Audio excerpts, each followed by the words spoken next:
Hi welcome to my mini vlog. ಇದು Sunday vlog ಆಗಿರುತ್ತೆ. ಇವತ್ತು ಇನ್ನೇನು ಸ್ಪೆಷಲ್ ಅಂತ ಅಂದರೆ ಚೈತ್ರಂದು ಹಳದಿ ಫಂಕ್ಷನ್ ಇತ್ತು. ಅವ್ರ ಹಳದಿ ಸ್ವಲ್ಪ ಬೇಗ ಇದ್ದಿದ್ದರಿಂದ ಮಾರ್ನಿಂಗ್ 6:30ಗೆ ಬನ್ನಿ ಅಂತ ಹೇಳಿದ್ರು. 6:30ಗೆ ಎದ್ದು ನಾವು 7:30ಗೆ ಹೊರಟು, ಅಂದರೂ ಟೈಮ್ ಆಗೋಗಿತ್ತು. ಆಮೇಲೆ ಭರತ್ ಕೂಡ ಮನೆ ಹತ್ರನೇ ಬಂದಿದ್ದರು. ಅವ್ರನ್ನೂ ಕೂಡ ನಮ್ಮ ಕಾರಲ್ಲೇ ಹಾಕ್ಕೊಂಡು ಅವ್ರ ಬೈಕ್ ಇಲ್ಲೇ ಪಾರ್ಕ್ ಮಾಡಿಬಿಟ್ಟು ಇನ್ನು ಪಚ್ಚಿನೂ ಪಿಕ್ ಮಾಡಬೇಕಾಗಿತ್ತು. ಅವ್ರನ್ನೂ ಉದ್ಬೂರಲ್ಲಿ ಪಚ್ಚಿನೂ ಪಿಕ್ ಮಾಡಿಕೊಂಡು ಆಮೇಲೆ ಚೈತ್ರನ ಮನೆ ಗೋಪಾಲ್ಪುರದಲ್ಲಿ ಅಲ್ಲಿಗೆ ಹೋದ್ವಿ. ಅಲ್ಲಿ ಹೋದಾಗ ಅವ್ರದ್ದು ಸ್ವಲ್ಪ ಫೋಟೋ ಸೆಷನ್ ನಡೀತಾ ಇತ್ತು. ಆಮೇಲಿಂದ ನಾವು ಹೋಗ್ಬಿಟ್ಟು ಸ್ವಲ್ಪ ಅರಿಶಿನ ಶಾಸ್ತ್ರ ಎಲ್ಲ ಮಾಡಿಬಿಟ್ಟು ಅವ್ರಿಗೂ ಅರಿಶಿನ ಹಚ್ಚಿ ಆಮೇಲಿಂದ ಬೇಗ ಬೇಗ ಹೊರಡಬೇಕಿತ್ತು. ಏಕೆಂದರೆ ನಮಗೆ ಸಖತ್ತು ಬ್ಯುಸಿ ಶೆಡ್ಯೂಲ್ ಆಗಿಬಿಟ್ಟಿತ್ತು. ಏಕೆಂದರೆ ನಮಗೆ ಮಂಡ್ಯದಲ್ಲಿ ಒಂದು ಎಂಗೇಜ್ಮೆಂಟ್ KRಪೇಟೆ ಹತ್ರ, ಅಲ್ಲೂ ಒಂದಿತ್ತು, ಮತ್ತು ನೈಟ್ ಕೂಡ ಡಿನ್ನರ್ ಅರೇಂಜ್ ಮಾಡ್ಕೊಬಿಟ್ಟಿದ್ದು. ಅದರಿಂದ ಸ್ವಲ್ಪ ಜಾಸ್ತಿ ಟೈಮ್ ಸ್ಪೆಂಡ್ ಮಾಡೋಕ್ಕಾಗಲಿಲ್ಲ.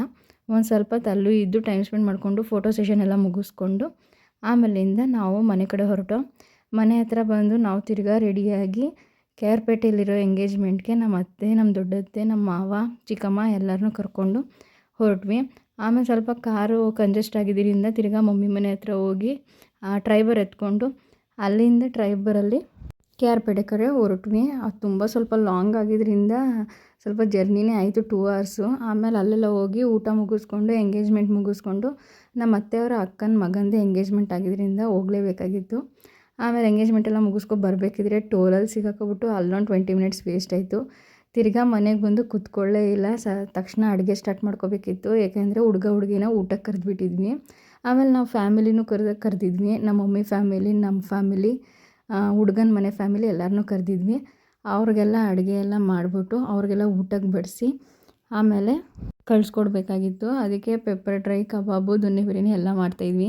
ನಮ್ಮಮ್ಮ ಸದ್ಯ ತುಂಬ ಥ್ಯಾಂಕ್ಸ್ ಮಮ್ಮಿಗೆ. ಏಕೆಂದರೆ ಅವರೇ ಹೆಲ್ಪ್ ಮಾಡಿಕೊಟ್ಟಿದ್ದು. ನಂಗೆ ಸ್ವಲ್ಪ ಆಗಲ್ಲ ಅಂತ ಅಂದ್ಬಿಟ್ಟು, ಹುಷಾರಿರಲ್ಲ ಅಂದ್ಬಿಟ್ಟು ಅವರೇ ಪಾಪ ಎಲ್ಲ ಮಾಡಿಕೊಟ್ರು. ನಾನು ಬರೀ ರೆಡಿ ಮಾಡಿ ಕೊಟ್ಟೆ. ಅದರಿಂದ ಬೇಗ ಆಯಿತು. ಆಮೇಲೆಲ್ಲ ಮಾಡ್ಕೊಂಡಾದ್ಮೇಲೆ ಹುಡುಗಿನೂ ಊಟ ಮಾಡೋಕ್ಕೆ ಕುಣಿಸ್ಬಿಟ್ಟು ಅವರು ಊಟ ಮಾಡಿಕೊಂಡ್ರು. ಫ್ಯಾಮಿಲಿಗಳು ಎಲ್ಲರೂ ಊಟ ಮಾಡ್ಕೊಂಡು ಹೊರಟರು. ಆಮೇಲೆ ಹುಡುಗಿಗೂ ತಾಂಬೂಲ ಕೊಟ್ಟು ಮನೆಗೆ ಕಳಿಸ್ಕೊಟ್ಟು ಆಮೇಲೆ ನಾವು ಊಟ ಮಾಡಿ ಮಲ್ಕೊಂಡು. ಈ ವ್ಲಾಗ್ ಇಷ್ಟ ಆಗಿದ್ರೆ ಲೈಕ್ ಮಾಡಿ, ಕಮೆಂಟ್ ಮಾಡಿ, ಹಿಂಗೆ ಸಪೋರ್ಟ್ ಮಾಡ್ತಾಯಿರಿ. Thank you so much.